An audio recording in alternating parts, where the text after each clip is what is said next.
Hey, poker peeps. Thanks for tuning in to another Smart Poker Study episode. And we have a special one for you today. I have on the line with me Jan Philippi, he played professionally from 2006 to 2016, but now he's a psychologist, a mindfulness teacher, positive psychology trainer, and psychotherapist in training. And he helps poker clients achieve health and success in poker and in life. Thank you very much for joining us today, Jan. Thank you very much for having me, especially considering that you don't do interviews very often. But when I found your channel, I thought this was a good match because one thing I say again and again is that one of the most important factors for becoming successful in poker is that you have to love the challenge of studying poker. Like if you only love playing, and especially if you only love winning in poker, you don't love the part about improving, learning, studying, then you might have some fun as a recreational player, but you're most likely not going to make it as a professional. So yeah, I think that the love for study, loving the challenge of studying is really, really important for your success as a poker player. Yeah, I agree with you. And that's one of the reasons why I started my whole Smart Poker Study channel and everything. It's because when I was coming up myself in the poker world, I was looking for study material and ways to study. And well, study materials everywhere, books, articles, podcasts, videos, that's everywhere. But how to study and how to go about learning how to improve your skills and where should I focus and what are my leaks and what do I need to do? That kind of stuff was missing at the time, at least. And so I created the Smart Poker Study because I felt exactly like you did. And I grew up, elementary, high school, college. I've always been a book person, like a nerd, I guess, and I'm all about studying and improving myself. And that's one of the big things that you're about, not just like poker improvement, but self-improvement in life and stuff, right? How did you get your start in coaching mental game and self-improvement aspects? Well, I would say the most important factor or the deciding point when I experienced myself how much you can change, how much you yourself have under control. Because for the longest part, I thought I was born a certain way. That's how I am, and that's how I'm going to stay. And while I was playing poker and studying, I developed a pretty unhealthy lifestyle. When I was a youth, I was living fairly healthy, but this typical poker lifestyle got the better of me at some point. I was playing 10 hours a day, neglecting all the other things like my health, physical activities, social life. If I did anything social, it was going out and drinking. So yeah, at some point I was just really sick. I felt I got sick many times a year, and I simply wasn't happy anymore. And I was studying psychology, so I knew a little bit already about stuff like mindfulness, psychotherapy, personal development, and so on, but I hadn't practiced any of it. And at some point I had to, to be honest, I was feeling so bad I had to change something. And when I did, and when I started working on myself, but also getting help from other people, I realized it's doable. It's not that hard. In the beginning, it seems almost impossible if you're like in a really bad downward spiral.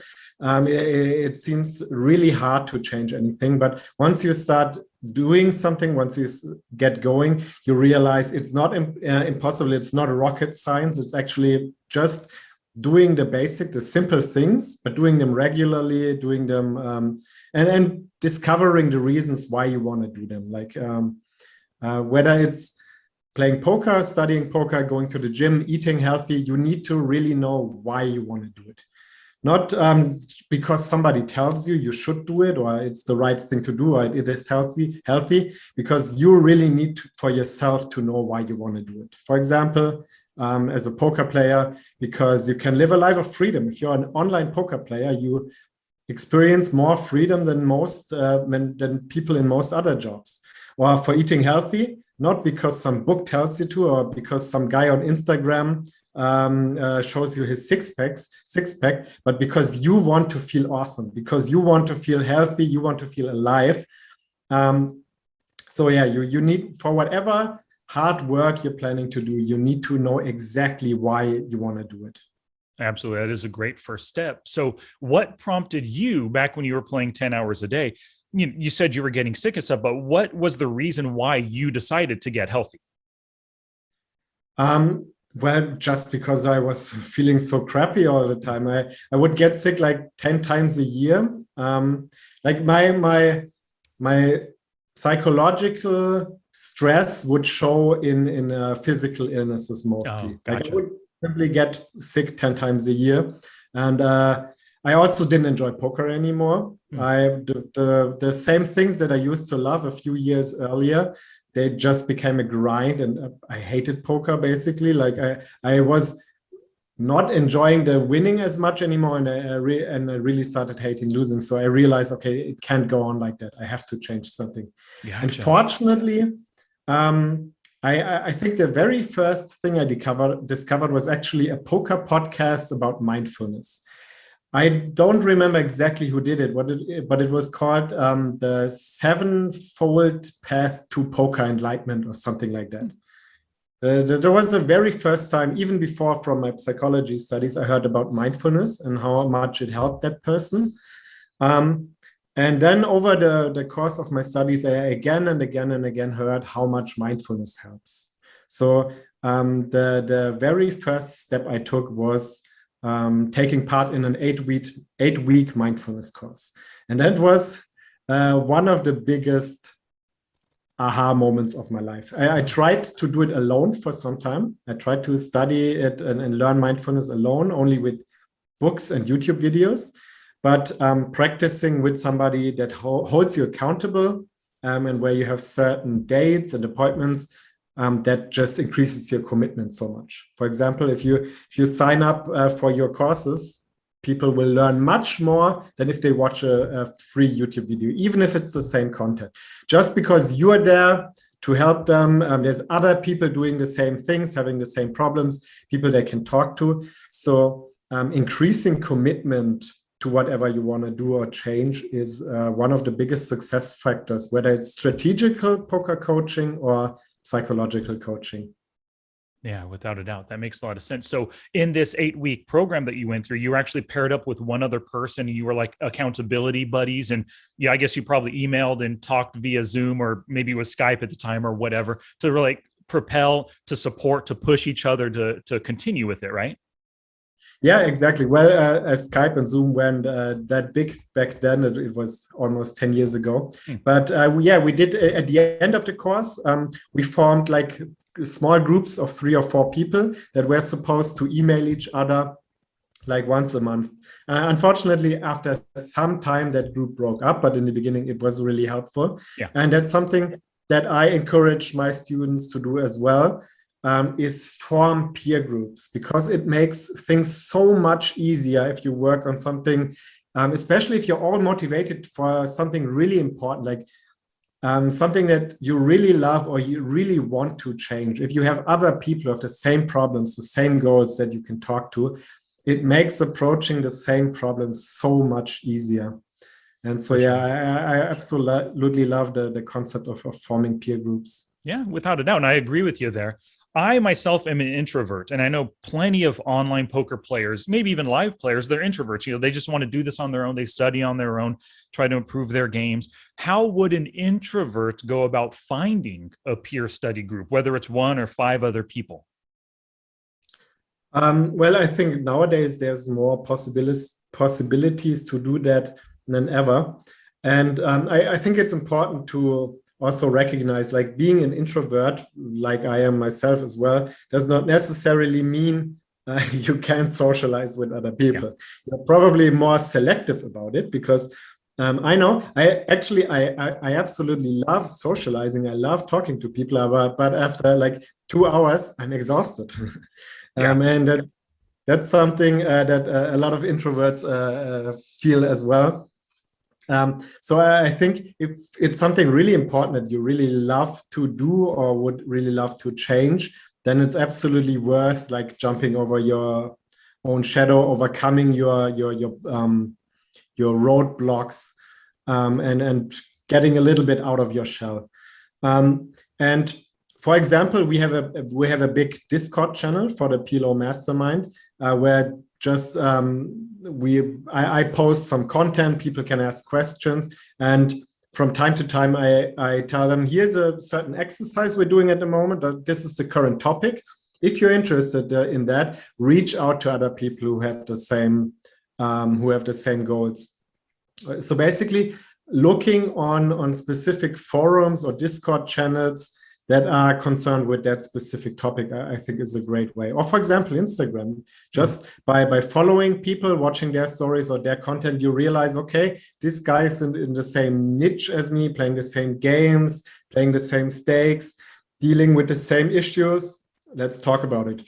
Of course, often you have to go a little bit out of your comfort zone by reaching out to people. And then we all have that fear of rejection or whatever, like our social insecurities, social anxieties.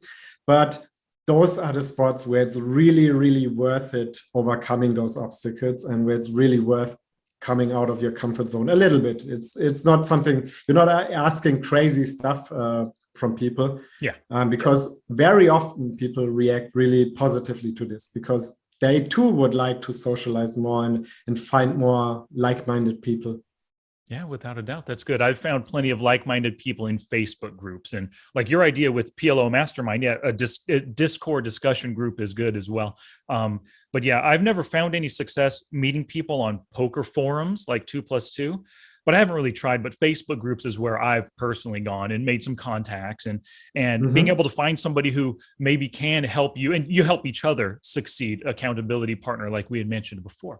Now, I have one question for you, or kind of an important question, because this is something that I went through. I don't know you as a poker pro, if you went through this thing too, but for years when I started playing poker, I was a passive fish, right? Like when you begin playing poker, there's so much magic in King 10 suited. I could hit a straight, I could hit a flush, right? So you want to call to see the flop. And then when you flop that draw, you call every street until you finally hit it on the river with the goal, right?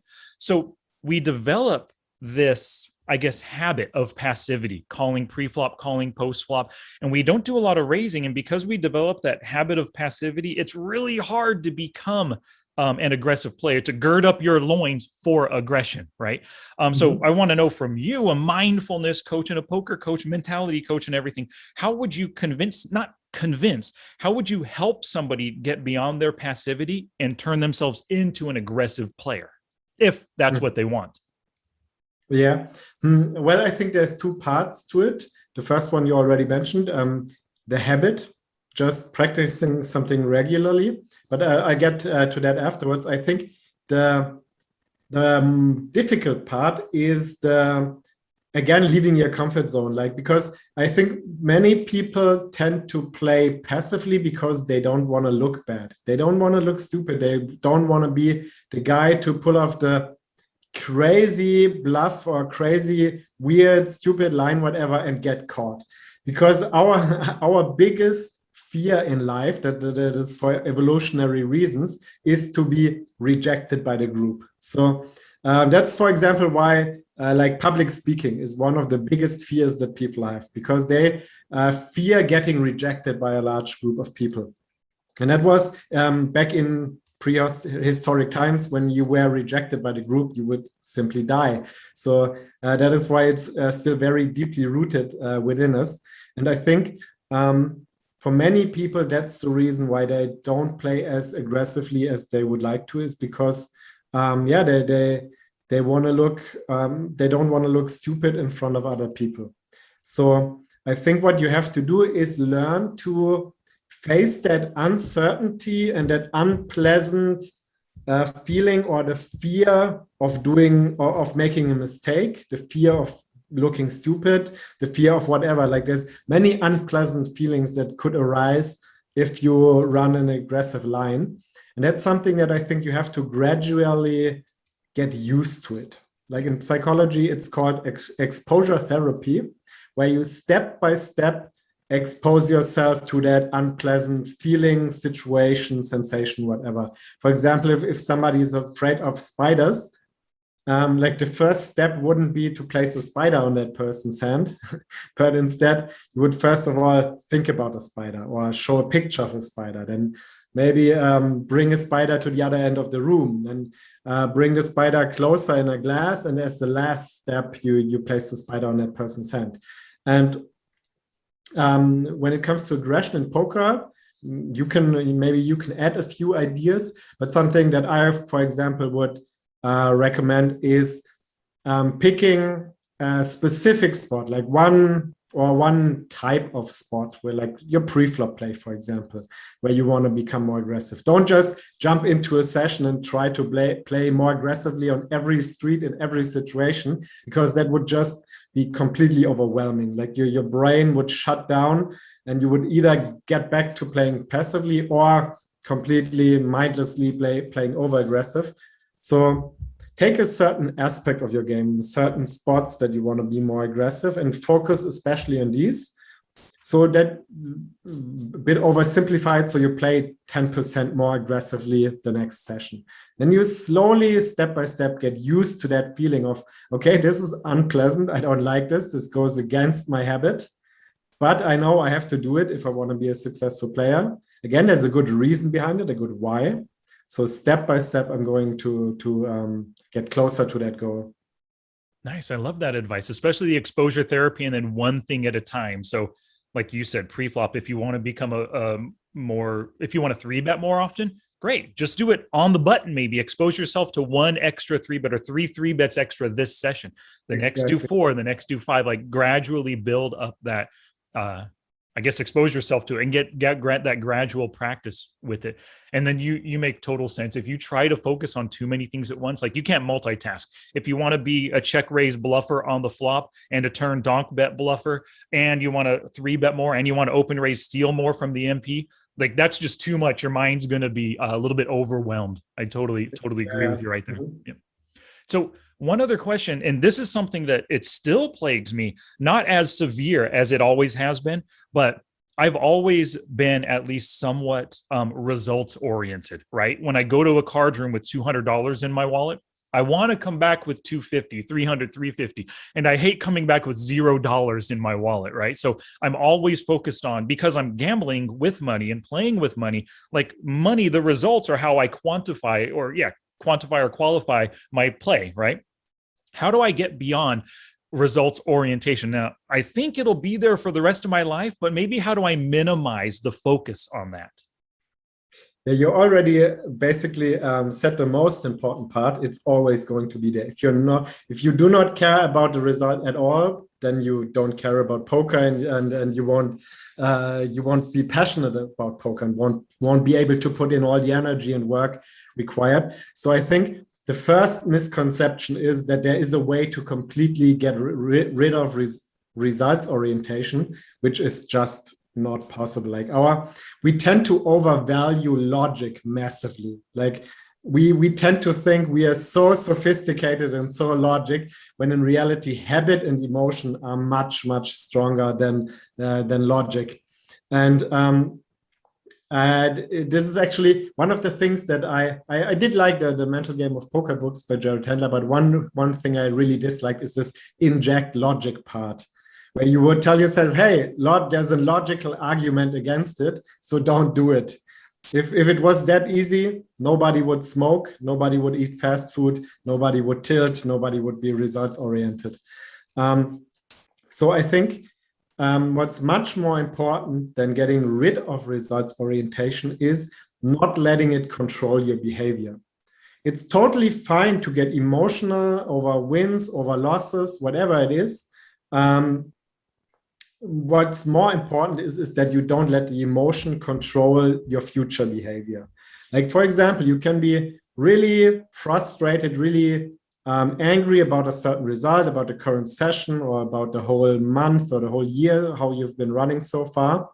But there can be like huge differences in how much you let it affect your play. And there again, mindfulness comes into play, which helps a lot.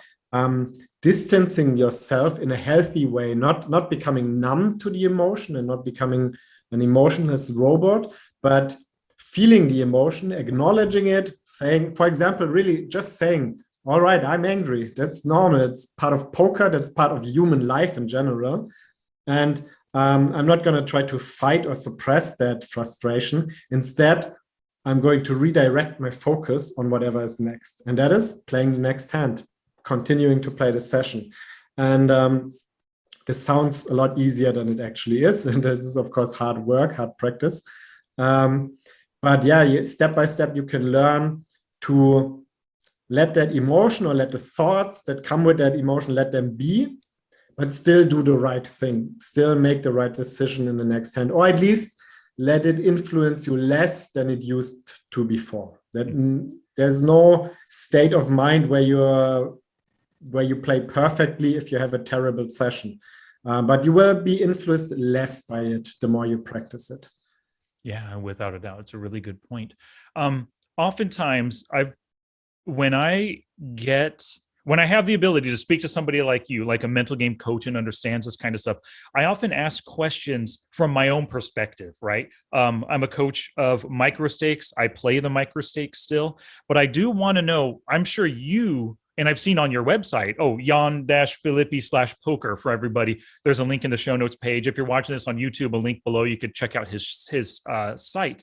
But you probably coach a lot of other pro players and maybe higher stakes players. What is one big mental game thing that you have to coach these pros and higher stakes players on that maybe the micro stakes players and beginning players don't really deal with as much? Well, for the most part, whether it's low stakes players or super sky high stakes players, it's always 90% is about the same topics.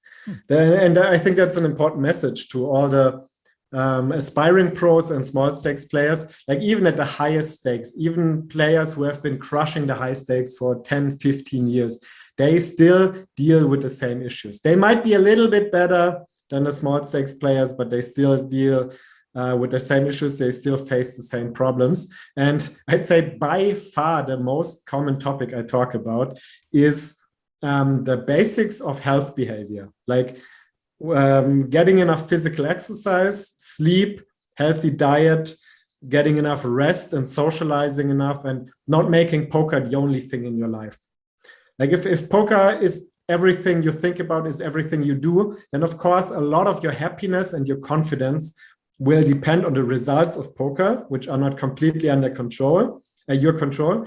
And humans hate when they're not in control. Like one of the most important factors of living a happy life is self-efficacy, which is the feeling of being in control of one's life. Like that your effort, all the energy, all the time you invest, all the blood, sweat and tears are worth it. That you're creating something positive, or that you're able to achieve the goals you set for yourself. And if all that depends on poker, then of course a lot of the results in your life are not under your control, and that of course means that your confidence and your quality of life will be a roller coaster. If you have all that other stuff to buffer that or to create a balance, then of course your results in poker will influence you less in a positive way.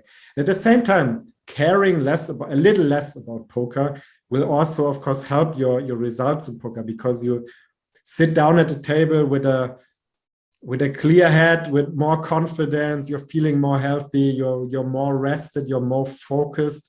So yeah, that's by far the most common things I talk about, just the basics of health behavior. I think the biggest difference when I coach smaller stakes players, they still need to learn a little bit more about like how to approach poker professionally. Sometimes people have these really unrealistic goals or dreams of working a full-time job and learning poker at the same time and becoming a professional very quickly. Maybe that was possible like 15 years ago in the golden age of online poker, but nowadays you either need to be patient and study on the side, and also it depends a lot on your life circumstances. Like if you have 3 children, you work a full-time job and so on. Sometimes people come to me with these really, really unrealistic expectation of how soon and how easy they can turn pro. And I'd say that's the biggest difference between the small and the high stakes players. But for the most part, I talk about the same stuff with them. Oh, good. Yeah. When I've had people approach me and say, Sky, I'm in this position in life, but I want to become a pro player. What's the first thing I should do? of course I could tell them study and keep working on a game, keep playing in the side when you're not at your normal job and stuff. But I say the first thing to do is take a 1 or 2 week vacation and just try to play poker 10 hours a day. Can you do it? I know maybe you could do it on the weekends for Saturday and Sunday because you don't have your job or anything, but can you just sit there at your computer 10 hours a day? And I know when I tried to I tried to go pro myself years ago, I just could not do it. I can't sit and play for more than 3 or 4 hours at a stretch, even on the weekends, right? When I didn't have my job at the time. And so I knew that pro was never for me, but I just learned it because I tried. I took a little bit of time off of work and, hey, I'm going to try playing 4 days in a row, 10 hours. I couldn't do 40 hours. There's no pot for me, my own mental state or whatever. I couldn't. Yeah. And so that's the first thing I would recommend to somebody who's thinking about going pro. Just try it first for a few days, see if that works for you. But I want to get back to something else you said. You went from feeling unhealthy, being sick a ton, not liking poker anymore and anything. And then, you turn things around and presumably you made a lot of healthy lifestyle choices, right? So, at the time when you turned things around and you were still a pro player, but you were getting healthy and going well, what would like a typical day look like? When would you wake up? When would you eat? When would you exercise? When would you play poker? Like for you, not that this is what you would recommend for anybody to do, but just what worked for you when you turned things around? Yeah, well, actually, during like the first stretch of my career, I was still really bad at this. And only towards the end of my career and towards the end of my studies, I quit playing poker like half a year before the end of my studies in order to finish my diploma thesis.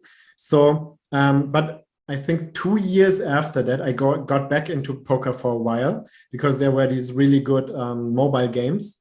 And when I played then, I realized a massive difference, like enormous difference, especially because there were 2 years in which I further developed my healthier habits. Oh, yeah. So outside, away from poker, you developed it. Yeah, exactly. Okay, cool. So it was a fairly short stretch of time. It was only like a year that I got back into poker, or even less maybe. But during that time, I recognized a massive difference in how much fun poker was again for me. Like I enjoyed it again, also because the games were really good and they were just crazy games that I loved to play. But also because my lifestyle was much more geared towards that and much healthier, and I was much more prepared to deal with the stress than I was during the first stretch. So let me think back.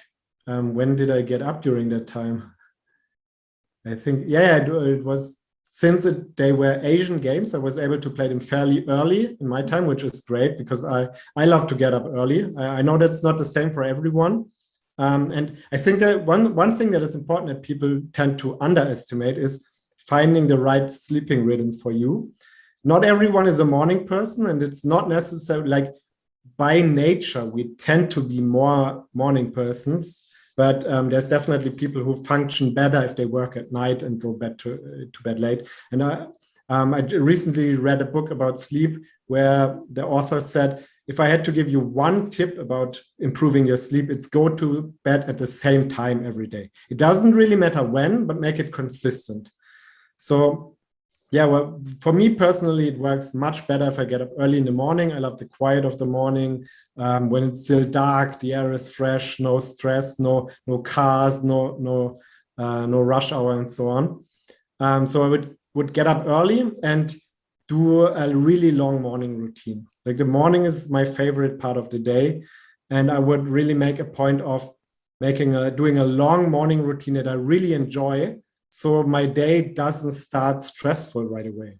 If like the first thing you do is check your phone, check your mails, or have an appointment really early, then of course you're not going to enjoy getting up as much when compared to, I don't know, a breakfast that you love and doing something that wakes you up that you enjoy. For me, that would be either go running or do not a super hard workout, but just a light workout. And then especially like I love breakfast. Breakfast is by far my favorite meal of the day. So I would really make a point of eating a super tasty breakfast every day. So I have something to look forward to every day I wake up. regardless of how stressful the rest of the day is. This long morning routine is always awesome, always enjoyable. Nice. And then I would usually, after this long morning routine, I would start my first session of like 2 to 3 hours. I didn't. A big difference was the length of the sessions. Like back, I was in my early 20s. It was a bit easier back then. I would get up, have an unhealthy breakfast, play for 10 hours, and eat a pizza and go to bed. So basically, I would play sometimes really like 8 or 10 hours without a break. And that's nowadays that would be completely impossible to do just once. I couldn't do it for a single day. So I would play like 2 to 3 hours, which is fairly long actually for a session. If it's possible, I would recommend less even. Then again, have a relaxing routine at noon, like have a nice lunch, chill out in the garden or outdoor a little bit, get back to my second session.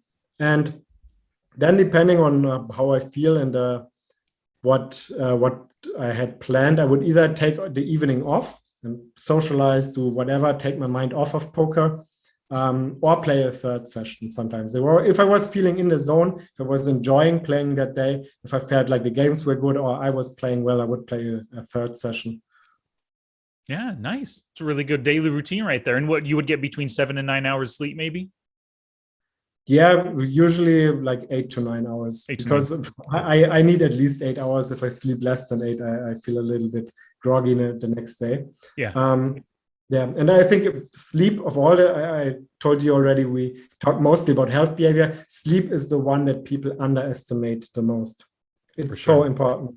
It makes such a gigantic difference to get enough sleep. Mm-hmm. And there's been so much in the past decade or so much more research and studies into sleep and how just getting that amount of sleep really positively affects every aspect of your life, from physical to relationships, playing poker, of course, as well, dealing with stress, all that stuff. So I agree with you. Now, I'm just like you. I love mornings and I have a nice long morning routine too. Not so long, but I have these, certain stretches that I do, some calisthenics. I make my coffee.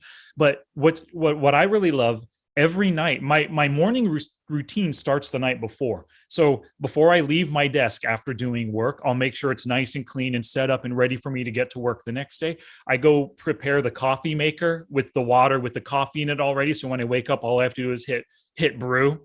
I start my stretches, do my calisthenics, grab my coffee, and then bam, I'm at my computer. And just having that routine every day and going to bed every night between 9 and 9:30. My kids think I'm an old fuddy-duddy for it. And my wife goes to bed later too. But I love that set routine every night. Get ready for the next day, go to bed at the same time, wake up. I wake up really early in the morning too. Same as you. I love getting work done. And what's great is my family doesn't wake up till like 6:30 or 7, even on school days. So if I get up at 5 and I get to my desk by 5:20, 5:30, I have like an hour and a half of nice, quiet, nothing going on around me. Just like you said, I can get some work done first thing in the morning. Absolutely love that. Now, I do have another question for you. When somebody wants to make a change and become healthier, maybe they do realize, like what you did, stress is getting to them, they're not enjoying whatever their physical activities and stuff. What is the first change that they should make in life that you would recommend? Is it sleep? Well, it depends. Like the first step of setting goals is identifying which goal would make the biggest difference. That's like because especially with social media around, like there's a million different goals that are constantly presented to you. Like you have to improve this, you have to look like this, you have to be successful as this guy. Look how much this guy recently cashed in a tournament. So it's really easy to get overwhelmed by all these things that you should improve or should change.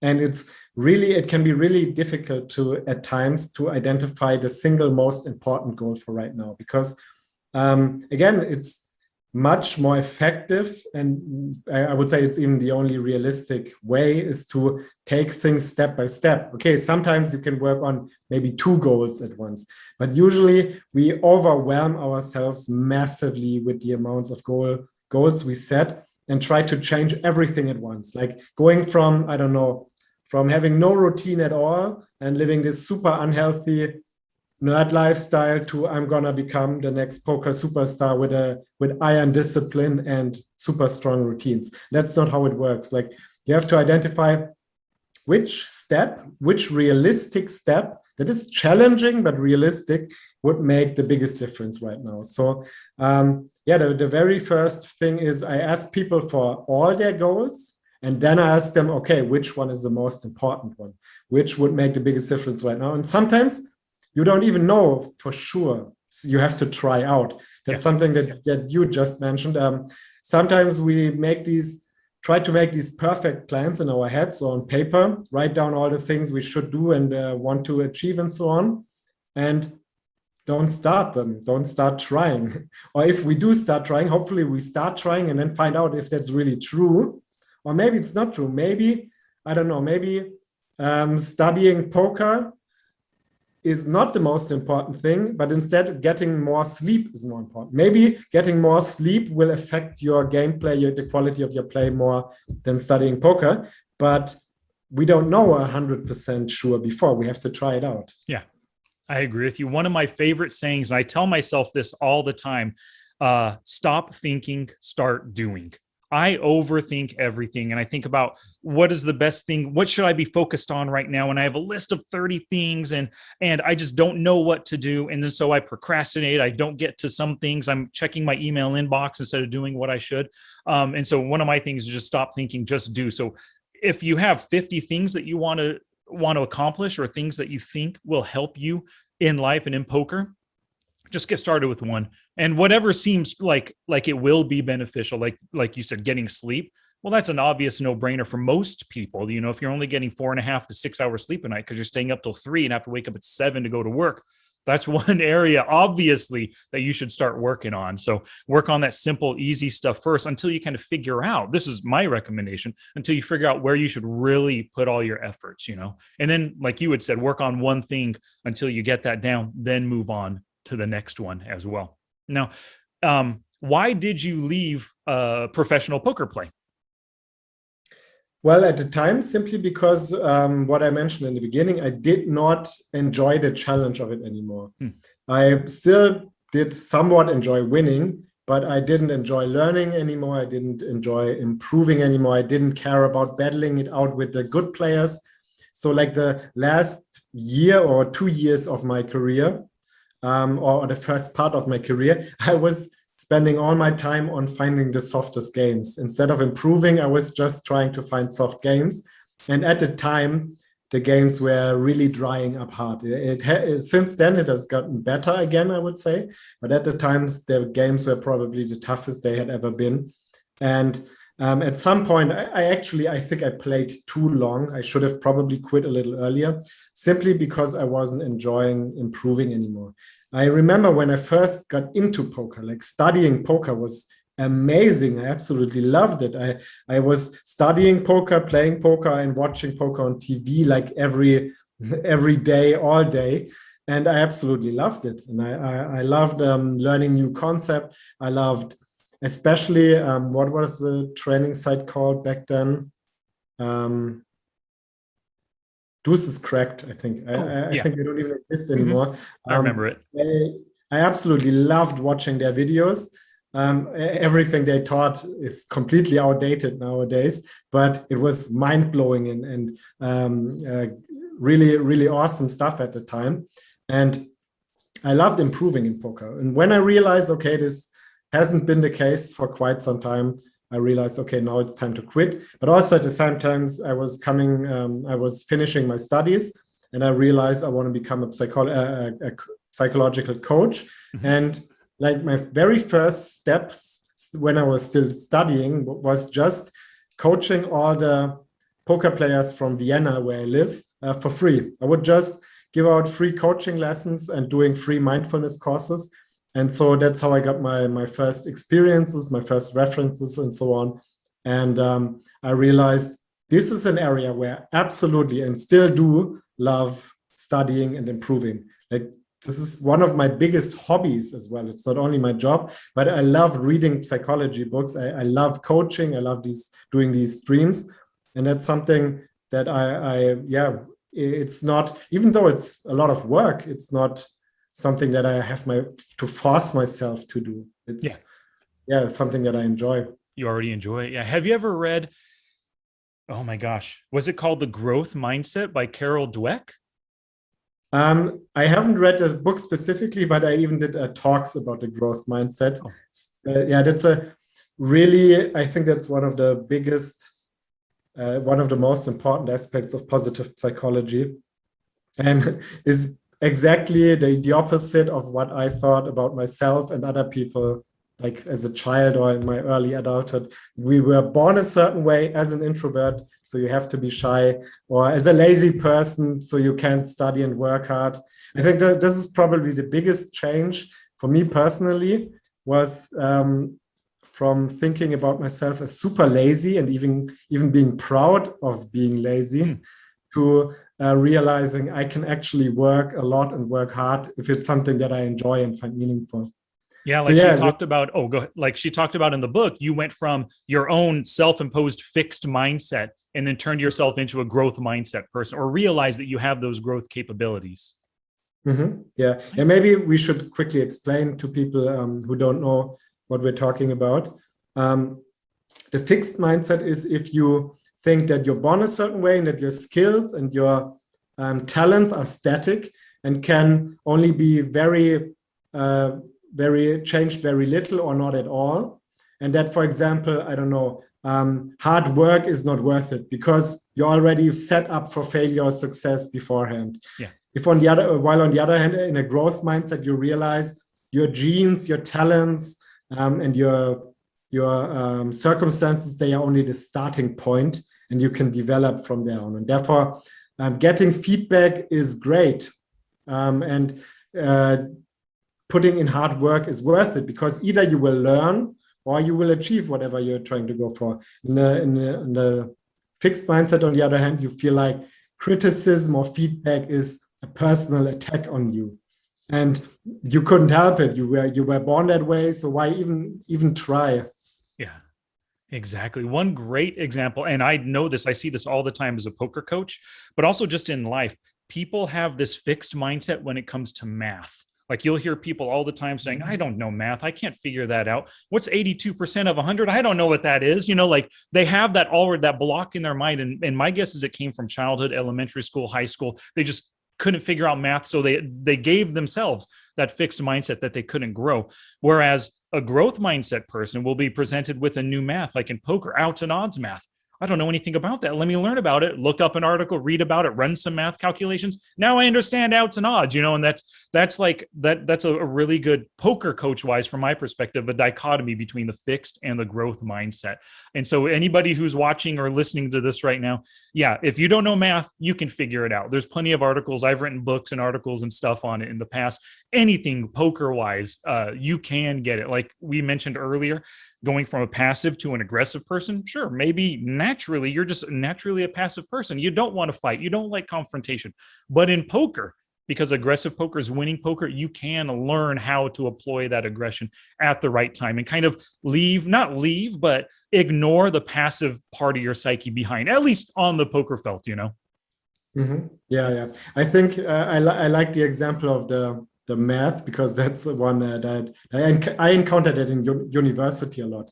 Like all the girls would say, I don't like statistics. I don't know math, because I think for girls, this is even stronger, this bias, that they are taught that's not a girl thing. You don't need to learn it. It's not that important. You're not made for it. And so it can really create some really, really unhealthy prisons of the mind. Mm-hmm. And I think the most important one that I encounter a lot is with confidence, like general confidence in life, that you are either a confident person or not. And I think this is probably the most harmful fixed mindset to have of them all, that you're either born with a high self-worth or not. When in reality, that's something that I had to learn as well. Like I used to always think of myself as super shy, and thought that it's something that cannot be changed.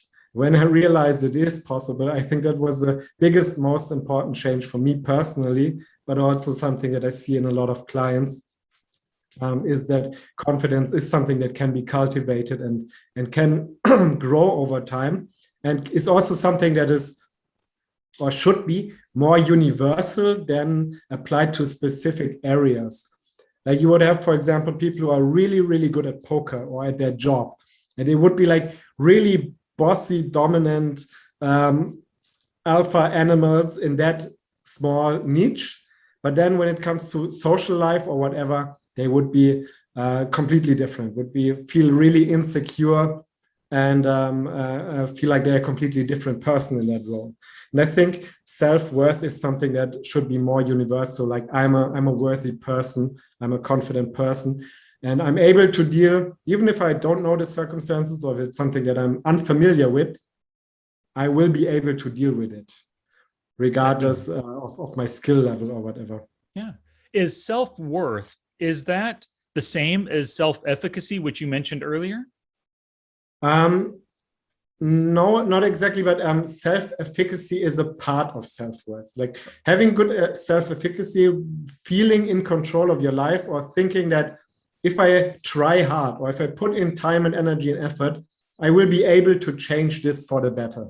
That's really important in order to develop a strong self-confidence or self-worth. Nice. Okay. All right. Good. Thank you very much. Well, Jan, I really enjoyed my time talking to you today. This has been awesome. I really did like this. Thank you so much for coming onto the podcast. Can you tell the audience where they could best reach you or learn more about you or learn from you? Sure. Yeah. Well, first of all, thank you for having me. I'm really looking forward to hearing back from your audience. If this is, I don't know, maybe for some people, this is the first time they watched any mental game content. So it would be really nice to get some feedback from you guys. And you can reach out to me either on my website, that's janphilippi.com/poker. Maybe we can just link it in the description. Or on Instagram, where they can also check out a little bit of my content. That's wait, I just recently changed my name. Well, we link it in the description. Yeah, it'll be in the description for sure, and in the show notes page for the podcast. Yeah. Check out my website or my Instagram, and you can message me on either. You can send me an email through the website or just message me directly on Instagram. Nice. Well, thank you very much again for your time today, Jan. I really appreciate it. Thank you for having me, and bye-bye. Bye.